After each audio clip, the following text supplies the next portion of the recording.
Is this advancing the slides? Oh, okay. Good morning.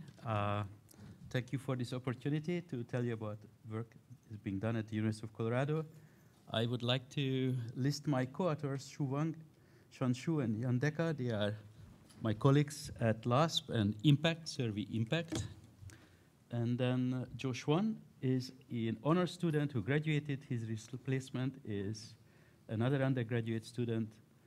And Mike Gerard is also an undergraduate student in Impact. So there are a number of these surface images that are mind-boggling. Okay, this is actually Churyumov-Gerasimenko. This is an image. The comet is still not active, and it has an incredibly flat Zen garden-looking surface with dunes on a that cannot be good. on a body that is has no winds. You are accustomed to see dunes on the ocean front. This comet is not experiencing any of that. Another opportunity to argue about dust and charging, of course, is the pond on Eros. These are filled-in craters, incredibly smooth surfaces filled with fine dust. These are the polar regions of the moon, when many of you argue for permanently shadowed regions collecting ice. This is an image taken in ultraviolet from the background radiation of the solar system. If it's ice, it should be bright, and most of these dark patches are where ice should be, and they look dark.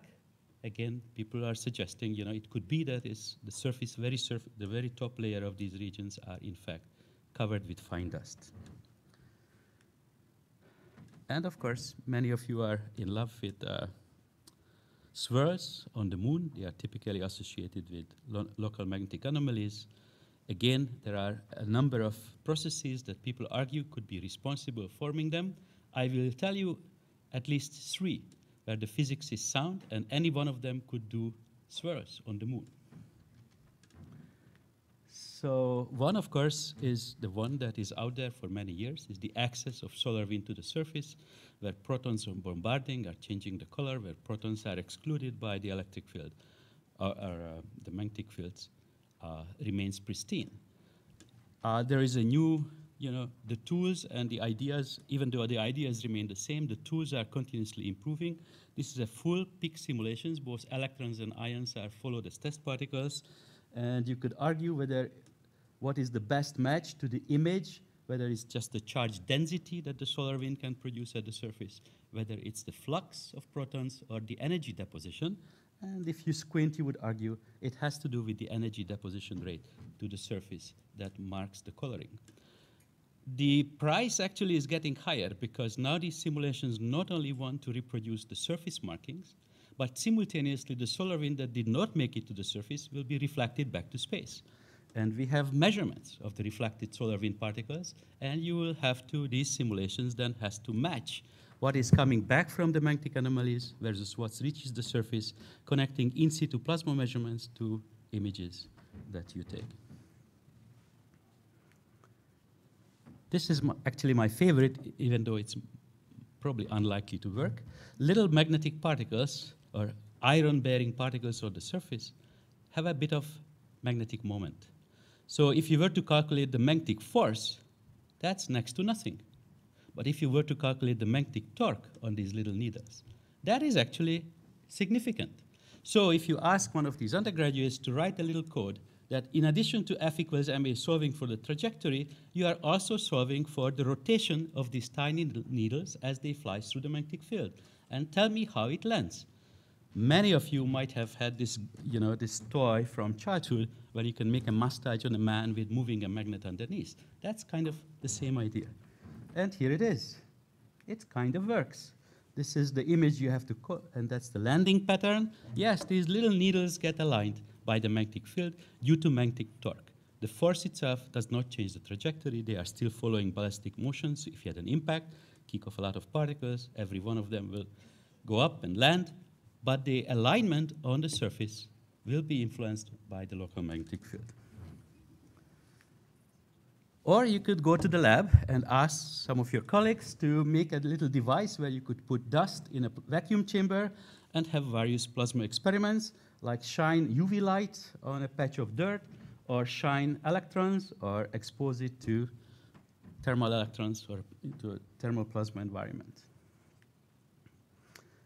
And to our first surprise, this happened a couple years ago, huge particles in 1G. You know, this is a lab. This is not microgravity. If you expose it to UV, you will see particles coming out of this little reservoir, this little crater. They jump out of the crater just by shining light. You could certainly do electron beams and catch the motion of little particles as they come up from the reservoir, or you could do any combination of the two. So the rest of the talk, I will do the one that is most surprising, and all the experiments I will report only using a UV light source. No plasma, just UV, shining light. So the first surprise, of course, is to try to measure the charge. That's the surface of the experiment, and this is a grid that you could set up an electric field with respect to the surface by biasing, putting a large bias potential. If the bias potential is negative, huge negative, nothing comes off. If the bias potential is positive, particles jump off the surface.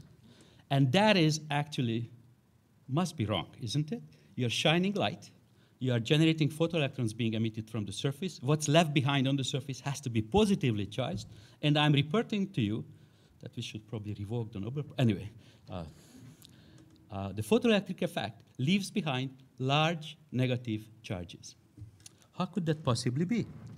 And that is the model that we used to work with, that, you know, the photons come in, they leave behind a positive surface charge, and the electric field is up. And of course, since day one, if you take Gauss's law, if you take the product of the electric field with the expected charge on the grain, you will never lift off particles. It should never work. But it turns out, as Xu Wang, my colleagues, and Josh Wan, the undergrad, worked on these charging models, charging actually, most of it is not happening on the surface. It's a volume effect. The photons that reach below the very surface can actually end up trapping a lot of charges that are being produced. In this model, all the charge you could work with are electrons leaving and returning to the surface. That's it. In a cavity model where the charges are released, they are trapped. They will land on a neighboring grain, and at some point, the neighboring grains collect enough charges that you have mini Coulomb explosions. At least that's our best story as of today. So here it is, 38 to 40. You can't see it, I imagine, because I remember the table is blocking it. These are huge particles, 38 to 45 micron particles in vacuum. And the movie actually is a long movie. It takes about an hour. But you see, like red ants or fire ants, these particles are tumbling and moving and rolling, and they really do something just by shining UV light on the surface. 38 to 45 micron. That's an elephant. Those are big particles. We are not kidding. And you say, oh, you must have had a UV light beating the sun by a factor of 1,000. Are you kidding? No way. This is actually a small fraction of the UV, or comparable with a factor of few to the solar radiation. Then you could ask yourself, how does that depend on the size of the particle? And yes, it does. These are less than 38, 38 to 45, and even bigger particles, 43 to 63 micron in diameter. And this is how it starts. And in a couple hours, you made these beautiful flat surfaces. So step number 2 says, all right, hide a magnet underneath the surface. And this is a magnet with a dipole moment parallel to the surface.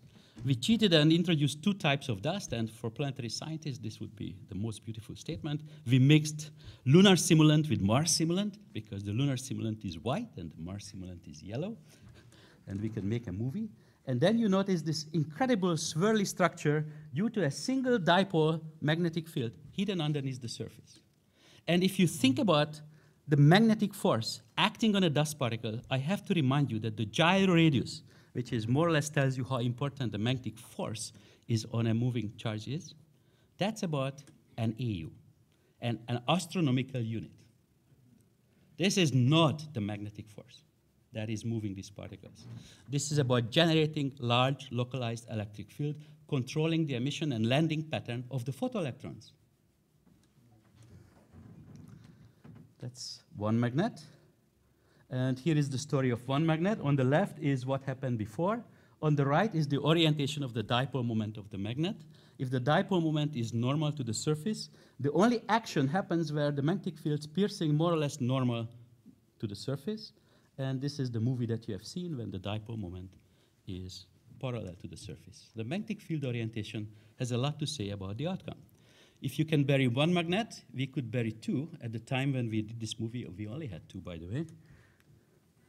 And these are two magnets. Positive, they are anti-aligned. And my golly, there is an incredible structure is forming. And of course, the movie is sped up. I play you in 10 seconds what took about 2 hours.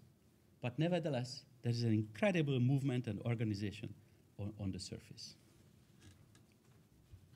And if you want dunes, here they are. All right, and then you say, well, the price, you know, is really the Reiner Gamma region.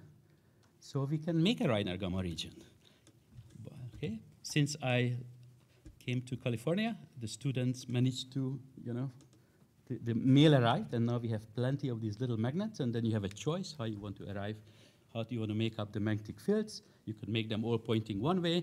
Actually, they decided that the best action happened when they alternate in polarity. And here is the movie.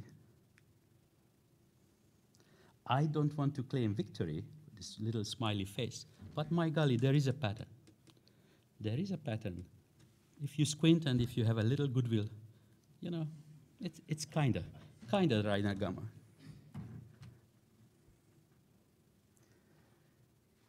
All right, so, you know, swirls on their own right are incredibly exciting, and it's very peculiar. Many of you would argue that it deserves a mission on their own. I would argue that it's a good region to learn about the physics, whether it's, you know, it's albedo markings or not. And the way to really sort out, I just gave you 3 completely reasonable physical models that could possibly make swirls. There is nothing wrong with the physics, I stand by. But I have no clue which one nature elects to follow, which or what combination of these would really work on the surface. There is one way to figure it out, is to have the appropriate, you know, instrumentation and put something on the surface, make images of what the dust particles do, make electric field measurements, plasma measurements, and sort it out. And in addition to the swirls on the moon, that might be a clue how any of these airless surfaces work in the solar system. Thank you.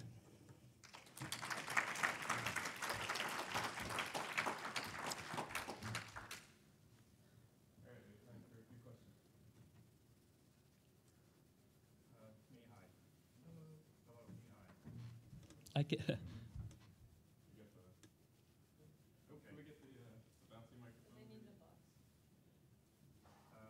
I'll go ahead with the question. You might be short on time. We're going to get short on time. So you're doing these experiments with UV light. What happens if you use the full solar spectrum? That's one wavelength of which the UV effect. possibly. What's the question? Oh, the question was, instead of a very narrow band of UV light, 172 nanometer, what happens if you take a full solar simulator? All I can tell you, as far as our thinking goes at the moment, we could do very similar experiments with no UV at all, just an electron beam. What is crucial in this process is to produce secondary particles. I need emission of electrons from the bottom of this, layer. I don't believe that having a full spectrum of the solar wind would actually suppress electron production. But the best way to figure it out is invest in the solar light and do these experiments again. Is it working? Yay. So when you actually were constructing the swirl things using the Mars and the lunar simulant, was there a particle size preference for the movement? I mean, I know that it was...